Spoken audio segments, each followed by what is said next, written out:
Monday, November 13th, 2023, and here is today's news. South Carolina Senator Tim Scott is officially dropping out of the Republican primary race for president, surprising even his own campaign staff as he announced the news on Fox News Sunday night.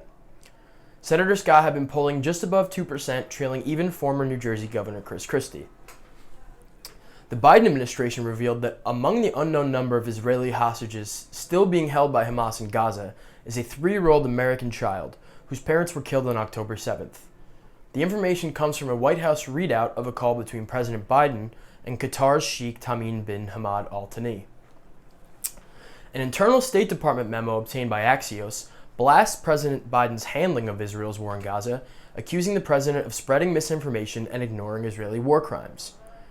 The memo, signed by over 100 employees of the State Department and the USAID, calls for President Biden to demand an immediate ceasefire and recommends he calls for release of hostages held on both sides, claiming Israel is also, quote, holding thousands of Palestinians in Israel without charge.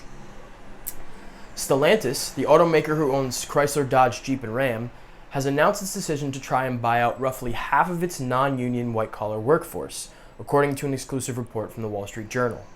This cost-cutting measure comes as the rise of electric vehicle manufacturing and freshly signed union labor contracts means making cars is about to get a whole lot more expensive.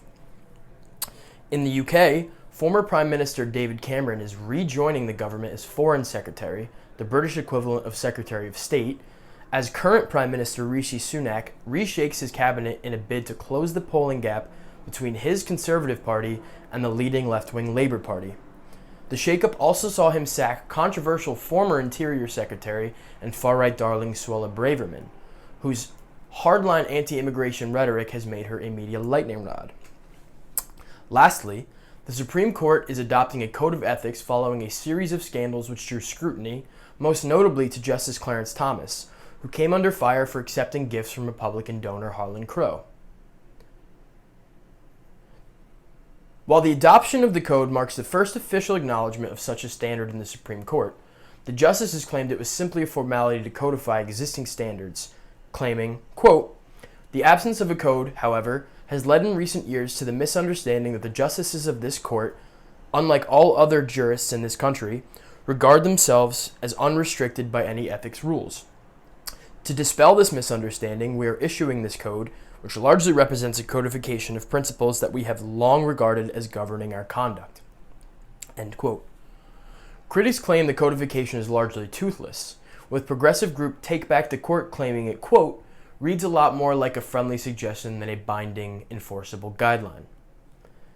This has been today's news. If you enjoyed it, if you found it useful, please do us a favor, send it to a friend, like, comment, share, subscribe on whatever platform you're viewing on. For Next Gen News, I'm Rob McGreevy. I'll see you next time.